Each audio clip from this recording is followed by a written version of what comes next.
Bonjour bandeko, soyez les bienvenus à la chaîne de Maman Lydie. Le lot tu na recette à bon moni awawa. Tu na recette à ya poso ngombe. Bo mona ti esukoma ki na bien. Ti esukoma bien bo mona wana esukoma na bien. Poso ngombe ya ngoto za poso ngombe na bisu bo mona.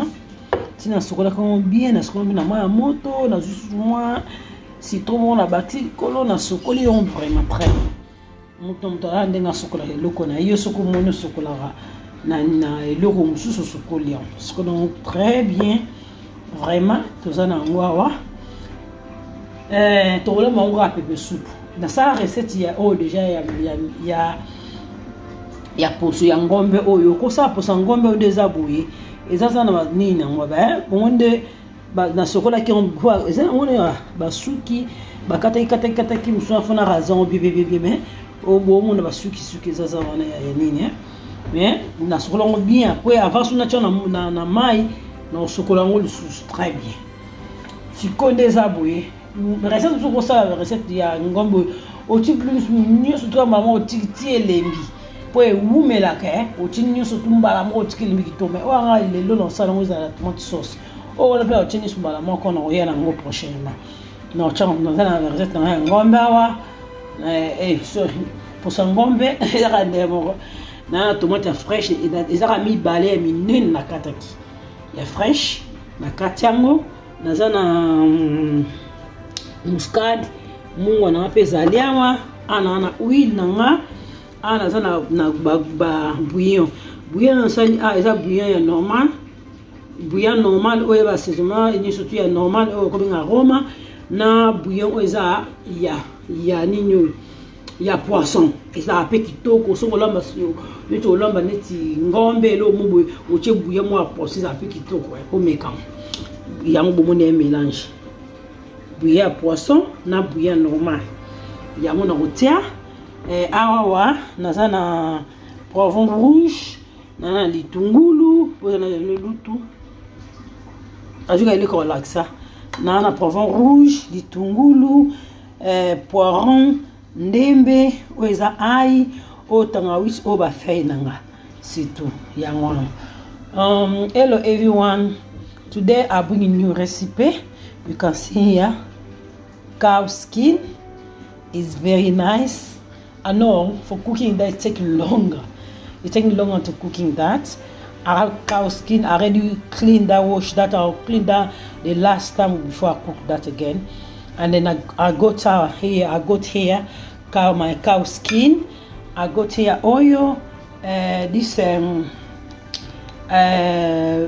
is a fish seasoning and jamba aroma mixed together. I'll use that. I like sometimes using fish seasoning when you cook meat. Is tasting nice. You can try that if you want. Give that a try. And here I have a tomato, a chopped tomato. Is 2 big chopped tomato here. I got salt. I got mint. Here I got red pepper. I got onion. I got ginger, bay leaves. I got garlic, spring onion, and then leek. I got chili. Oh, it's a pili. So that's a pili. It's simple, but it's nice.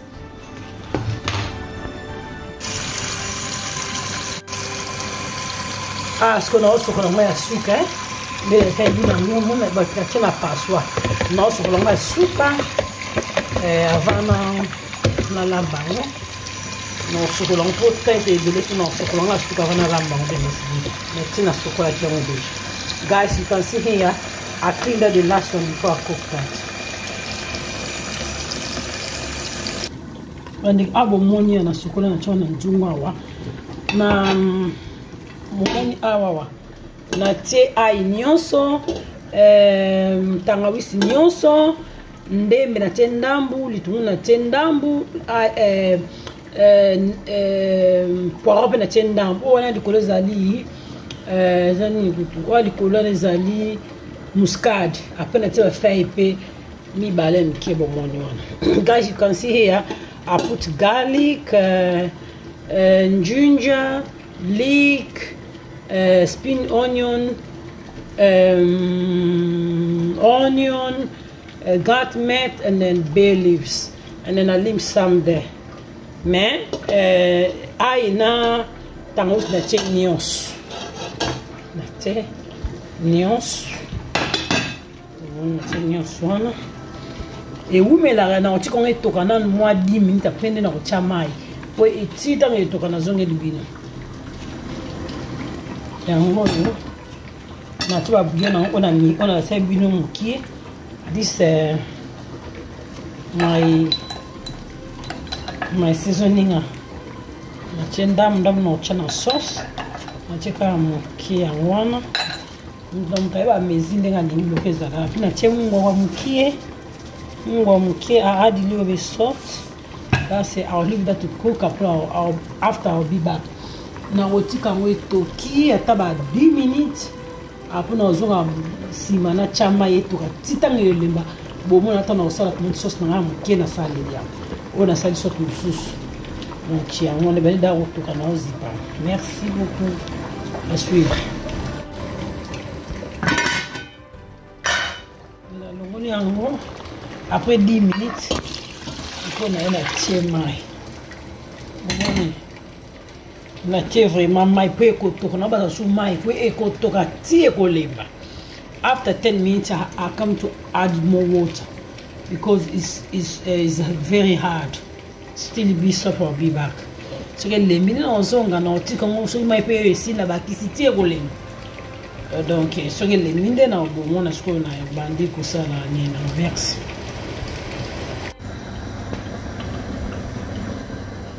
Bonjour bande kotozongi poso nanga ezotoka ekude ya olemba na suka elembi déjà mais na tikon entretien toka na sala sauce na gas will be back and leave my cow skin in still the cooker already soft, but I leave that to cook little bit and then I started to make my sauce. Check with na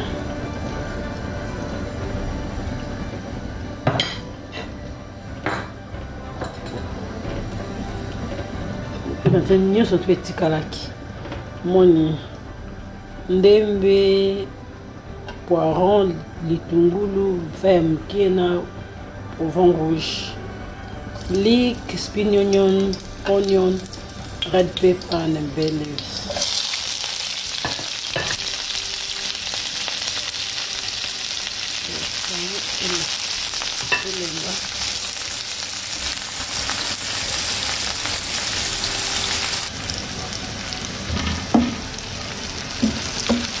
Après la tomate nanga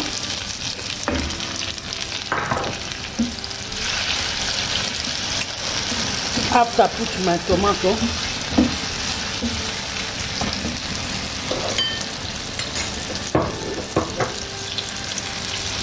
I put my seasoning.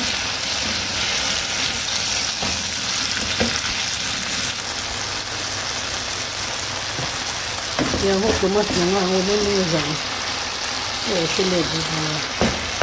tomato nanga ngoyo ebeli and I mélange. Now my sauce already. I need to mix that together inside my cow skin. Not much time, no, not Ngombe.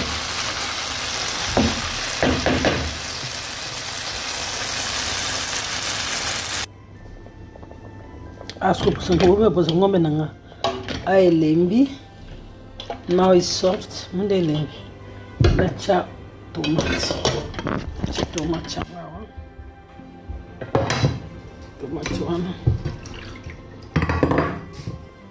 Tomato no basta na mai no tikon skoyo eto kaputo ozonge la bina.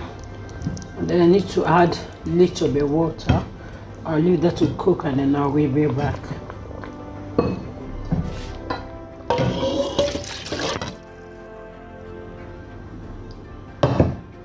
Najuna pilipili moko na tea. I add chili. Moyo. Si on voit, on va la l'huile. ya nango ya pembe pona tinanga tomate amboma moni nani na ngombe mingi ko saba tomate pour ça tona mingi yango tiketoka apona zonga bino I'll leave that to cook. I'll be back. And the koyango lumon a belly. Those are presentation. Like you see here is ready. When the konanga yango lumon oil a belly. The poso ngombe a belly. Umikango. Vraiment eza kitoko. Pilipili pe yangwana. Vraiment eza recette moko kitoko guys. You can see here my cow skin ready. You can try this recipe. So delicious, so delicious. I know cow skin take long to cook, but try boyebi ke poso ngombe bumela pona ko lemba e umela vraiment mais omeka bosepela recette moko kitoko dezabwe ngana walia ngona fufu na pondu pembeni. Ok, merci beaucoup sur votre recette pour partager ça là bien. Bon appétit, merci. Abonnez-vous à la chaîne Maman vous en décide pour partager ça bien. Si vous avez une chaîne, s'il vous plaît. Merci beaucoup. If you like my recipe, you can give me like, comment, share to your family friend.